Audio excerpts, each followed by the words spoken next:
मेरी इस रियासत, मेरी इस शहर के बाजुरत, बाज़मीन, बागैरत मेरे बच्चों, मेरे भाइयों, मेरे बुजुर्गों, आप सबको दो दो हाथ जोड़ के सलाम। क्योंकि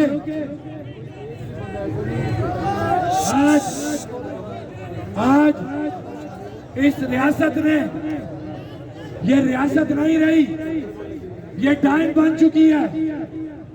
रियासत के इदारे जालिम बन चुके हैं और रियासत का मीडिया जो पाकिस्तान के अंदर बैठ के बड़े बड़े चैनल्स के ऊपर ये टिकर चला रहा है कि जम्मू और कश्मीर जॉइंट अवामी एक्शन कमेटी के लोगों ने अमन मार्च के ऊपर फायरिंग कर दी। लानत है तुम पे, पाकिस्तान के, लानत है पाकिस्तान के ऐसे इलेक्ट्रॉनिक और प्रिंट मीडिया के ऊपर। दुनिया चांद पे पहुंच चुकी है। बेगैरतों, बेशर्मों, हमारे पास सारे सबूत मौजूद है। तुम किस बात पे, तुम ब्रिगेडियर फाइक के कहने पे उसको अपना बाप बनाते हो, ऊपर झूठी खबरें लगाते हो।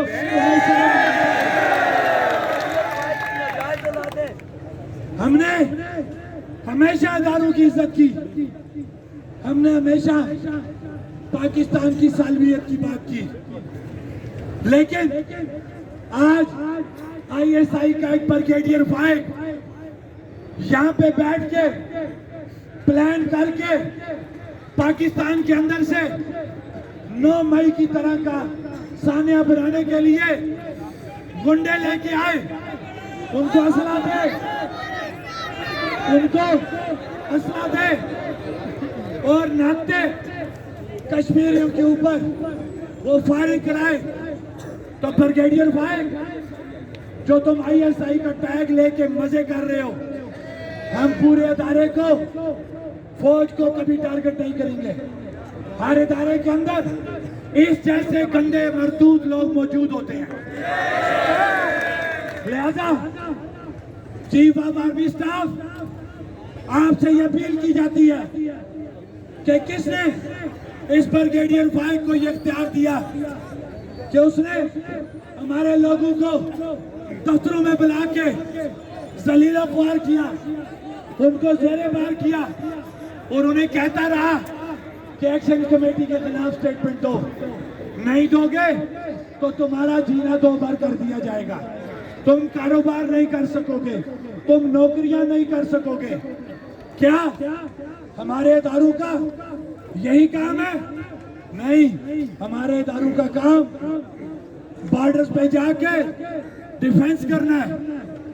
आप ये बात बताएं, क्या आईएसआई का ये काम था कि उसका ब्रिगेडियर दलालों को सामने रख के, सहूलतकारों को सामने रख के, और ये यहाँ की बेगैरत इंतजामिया, बेगैरत वो पुलिस वाले, वो अफीसरान के जो उसके आगे नहीं बोले, और सब उसके आगे जिस तरीके से वो इनको ऑर्डर देता रहा, उन्होंने इन दलालों को साथ रख के आज नाते लोगों के ऊपर फायरिंग करवाई। कहां पे अदालत, कहां पे अदलिया? क्या ये कानून गरीब के लिए नहीं चलेगा? इस तरीके से नहीं होने देंगे रियासत के अंदर इस तरह दोहरा म्यार। हमारी पुरअमन एहतजाज, पुरअमन तहरीक है जो पूरी दुनिया ने देखी है, अपने बुनियादी हकूक की खातिर वो तहरीक है।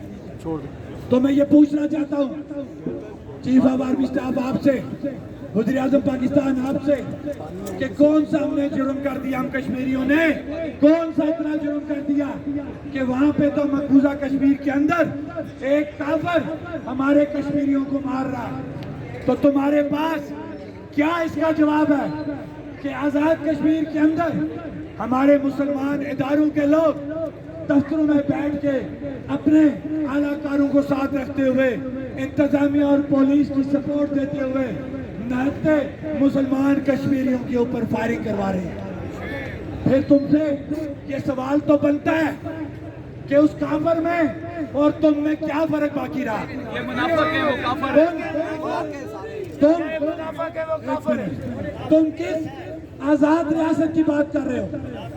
ये आजाद रियासत है कि जिसके अंदर अपना हक मांगो तो तुम्हें गोलियां मारी जाती है। तो तुम किस तरीके से उस काफिर को दुनिया के अंदर ये कहते हो कि वो जालिम है? वो जालिम है इसलिए कि वो काफिर और मुसलमान की जंग है। तुम ये बताओ कि अगर तुम मुसलमान हो तो तुमने अपने नाते मुसलमानों को बुनियादी हकूक मांगने के ऊपर गोलियां क्यों मारी? बिल्कुल तुम्हें इसका जवाब देना पड़ेगा। मैं भी राजा सोहेब की बात करूंगा, बनना सबने है, मैं भी मर जाऊंगा लेकिन बेगैरती की मौत नहीं मरूंगा इंशाअल्लाह। ये वादा आप लोगों के साथ कि इस तहरीक में सबसे आगे रहूंगा इंशाअल्लाह। ये नहीं होगा कि किसी के बच्चे को हम आगे